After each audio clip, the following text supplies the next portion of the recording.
të gjesa për këto takime me popullin dhe jam e bindur se një ditë do vi edhe drejta e demokratëve. Të shenjtë ne kemi familjen dhe jemi shumë të shqetësuar nga aprovimi një ligji në parlamentin ton që në familje të ketë bashkëjetesa apo martesa midis gjinive të njëjta. Me qenë se krijuesi i gjithësisë e krijoi që në familje të krijohet celula nga një çift, burr dhe grua, apo një femër dhe një mashkull, kush jemi ne që dalim kundër krijuesit të gjithësisë? Kush është parlamenti shqiptar që jep votën për të shkatruar familjen shqiptare? Gjithë secili nga ne e kemi të shenjtë derën e familjes tonë. Pasi aty kemi derën e hapur 24 orë, aty krijojmë familjen tonë, aty lindim fëmijë, aty rrisim dhe edukojmë fëmijë. Dhe kjo na ka shqetësuar të gjithëve, nuk është vetëm shqetësimi im. Si pensioniste, më duhet të ngrej dhe një problem tjetër, i cili është mjaft shqetësues. Kemi punuar me dinjitet gjithë jetën, por nuk trajtohemi me dinjitetin e duhur nga shteti. Ndjehemi të pa shpresë, pasi të ardhurat tona ekonomike janë tepër të pakta dhe çdo familje mbaret nga buxheti i saj. Nëse nuk ke buxhet të mbash familjen, të ushqesh fëmijët, të krijosh të mirat materiale që duhen për të jetuar, dhe tani sa mosha vjen e kalon, aq më shumë edhe smundje, edhe ilaçe, të cilat shpeshherë detyrohemi t'i mbajmë recetat në përxhepa. Ndërsa qeveria për vete pasurohet çdo ditë, me ne tallet dhe nuk na jep as thërrime. Në një kohë që Zëvendës kryeministrja ka 300 e kusur apartamente, më shumë se gjysma e Tiranës jetojnë me qera. Problem tjetër, emigrimi dhe shpopullimi i Shqipërisë është një ndër plagët më të rënda. Në hyrjen e pallatit ku jetoj janë mbi 24 familje, por në atë derë pallati lëvizin vetëm 3 fëmijë. Ne, familjarisht, kemi 4 fëmijë, nga 7.000 përëmbesa vetëm 3 kemi këtu, 4 kemi jashtë. Kishim një djalë mas 4 vajzash, edhe ai ka një djalë të vogël, por nuk ja shijuam as belbëzimin, as hapat e parë, dhe as gjë, dhe kështu si ne janë me qindra e mira familje shqiptare. Në qoftë se ju vini në pushtet, ato pallatet e Belindës, a do t'ju afrohen çifteve që pranojnë të kthehen nga emigrimi për të ndërtuar jetën e tyre në Shqipëri? Sepse në vendet e përmbytura që ne e pam shumë mirë, që u hapën digat, u hapën portat dhe Shqipëria jugut pothuajse u përmbyt e tëra, listat bëhen, por shumë pak nga këto familje shpronsohen dhe ata janë shqiptar, na dhem çdo pjesë e dëmtimit të tyre. Një pul, nëse i është dëmtuar një familje, i ka sjell një dëmtim ekonomik, sepse i mungon një darkë, i mungon një vezë në ditë. Pa lema, pa hyrë, te bagdit, dhe shqyqyr Zoti që s'pati dëmen njerëz. Unë ju uroj shumë sukses dhe uroj që vetëm fitore. Faleminderit gjithë. Unë ju falenderoj shumë për çështjet që ngritët, edhe theksoj se janë absolutisht çështje jetike, themelore për këtë shoqëri. Ligji që miratuan në thojza kundër diskriminimit është ligji në shtypës që është miratuar pas që nga 46 gjërësot. Ligjet tilla e miratuar në 46-ën, ligjet tilla o miratuar në 2025-ën. Ju do ta dini se ai ligj në njërin anë sulmon, shkonfiguron familjen dhe gjinin njerëzore. Në qoftë se Marksi e kishte në shënjestër për shkatrim pronën private, sepse e quante në ideologjinë e tij terroriste nënën e të gjitha të këqijave, post-marksistët, po të majt, ekstremistë të majt, quajnë gjinin. Quajnë gjinin. Në qoftë se Marksi ishte për një botë pa shtete dhe kufi që është globalizmi, këta janë për një botë pa familje, pa gjini. Kjo është ndërhyrja më e thellë dhe më e tmerrshme në identitetin e njeriu. Se gjinia dhe identiteti janë të pandara. Ku është aspekti shtypës i ligjit? Ligjit të denon për çdo akuzë që ti mund të marrësh se ke diskriminuar dhe do të duhet, jo ai që akuzon, po ti që akuzohesh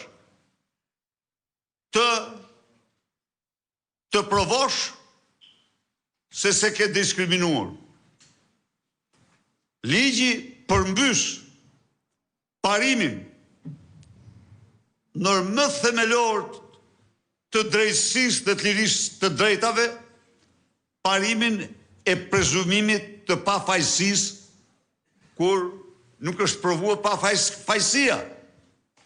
Kurse për këtë ligj, je i fajshëm sa po të akuzohesh dhe duhet të faktosh që nuk ke kryer faj, nuk ke diskriminuar, që të çfajsohesh. Ky ligj denon prindin, në qoftë se prindi i thot fëmis, vajzë, e nis në shkollë me ato mësime që ka për vajzën apo për djalin, me ato mësime që ka marrë nga Bibla apo Kurani, dhe tani i del mësuesi që i thot jo, nuk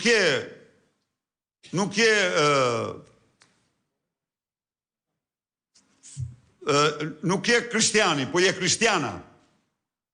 Apo nuk je krishtiana, po je krishtiani ti, ke lindë për krishtian, e kanë gabim prindit tu, dhe pastaj fillojnë trajtimet hormonale. Njerëzore. Ky është një rrezik i madh për njerëzimin. Ju e keni dëgjuar nofta se si Kamala Harris bënte fushat me premtimin se do të ndrojë gjinin me paratë e qeverisë të gjitha atyre emigrantëve ilegal që do kërkonin ndryshimin e gjinisë. Pa merret, e imagjinoni ju të lëshojnë nga gjithë bota ilegal të shkojnë, ndrojmë gjininë dhe po futemi po hymë në Amerikë. E thash, ja u dhash këtë shembull për të pasë çfarë rreziku për bën kjo. Ne e kemi votuar kundër, ju garantoj që ligji i parë që do dorëzojmë do jetë ky ligj. Sikundër, po shohim, e kemi dërguar në gjykatë kushtetuese pa ndonjë shpresë të madhe, por po shohim edhe mundësinë e referendumit për këtë ligj. Është dërguar kërkesa për referendum dhe ne do bëjmë gjithçka për anullimin e tij. E keni të drejtë.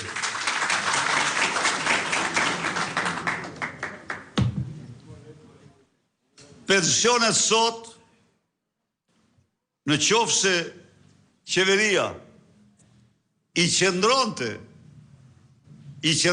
parimeve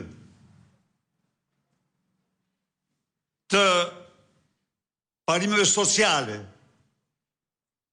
pensionet sot duhet ishin minimumi në mënyrë absolute 3 herë në të mëdha se këto që janë sot. Minimumi 3 herë. Minimumi 3 herë. I dyfishuam në 8 vite. Kanë kaluar 12 vite, ato duhet ishin 3 fishuar. Jo vetëm që nuk i rriten, por sot, në qoftë se sot 200 euro që merr sot janë në fakt më pak se 160 euro.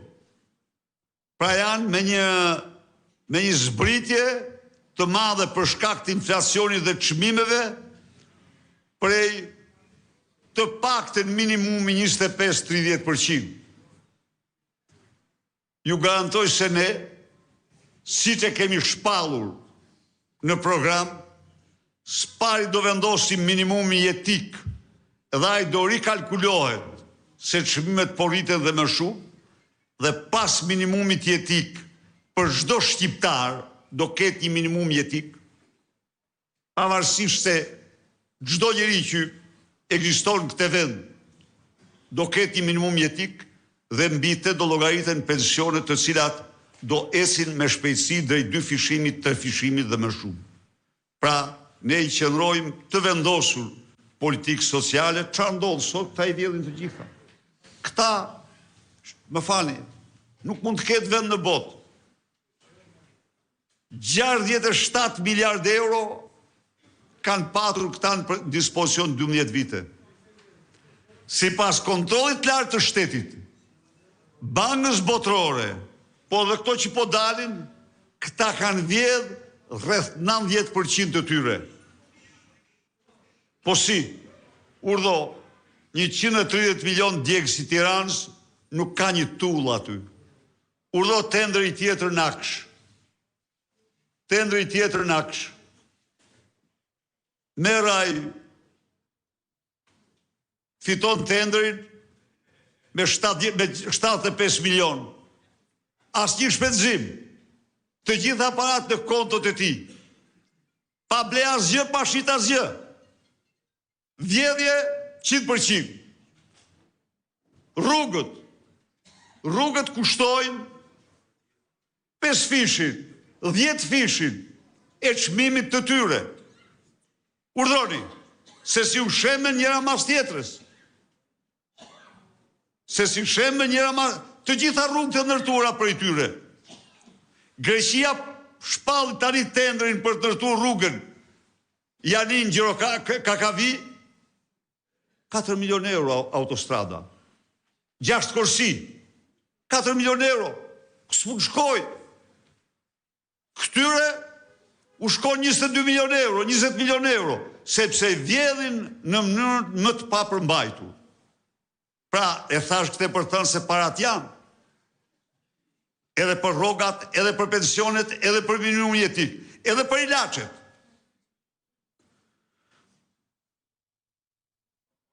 Pa diskutim që duhet një politik demografike për shënuar një kthes. Ne po shkojmë drejt zhdukjes. Kur ndonjëherë ne nuk kemi kërcënuar për zhdukje sa kësaj radhe. Pse? Sot, për shkak të migracionit, në Shqipëri lindin aq fëmijë sa që lindin 100 vite më parë. Kur shqiptarët ishin 700.000 banor. 100 vite më parë. Nga viti 2018 deri sot, disa mijëra shqiptarë ndahen nga jeta më shumë se sa vinë në jetë. Në qoftë se ne nuk i kthejmë, nuk marrim kthesen e kësaj esurie, ne kemi të sigurt zhdukjen tonë. Dhe e vërteta është që historia e njerëzimit është historia e linjes dhe zhdukjes kombeve. Atëherë ne do bëjmë çdo gjë që të nxisim linjet. Do përshtasim politikë demografike për fëmijën e parë, fëmijën e dytë, fëmijën e tretë, fëmijën e katërt. Do të krijojmë mbështetje ekonomike të cilë të mbështes shteti plotësisht gjerë në moshën 18-20 vjeçare. Do bëjmë gjithçka që emigrantët të kthehen në vend. Me banesa, me regjim pa taksa, me kredi dhe sistem tjetër. Një politikë e re demografike është jetike për të shpëtuar Shqipërinë nga kjo rrokullisje e madhe.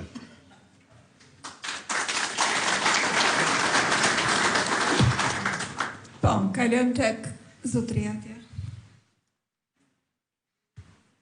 Vetëm prezantoni.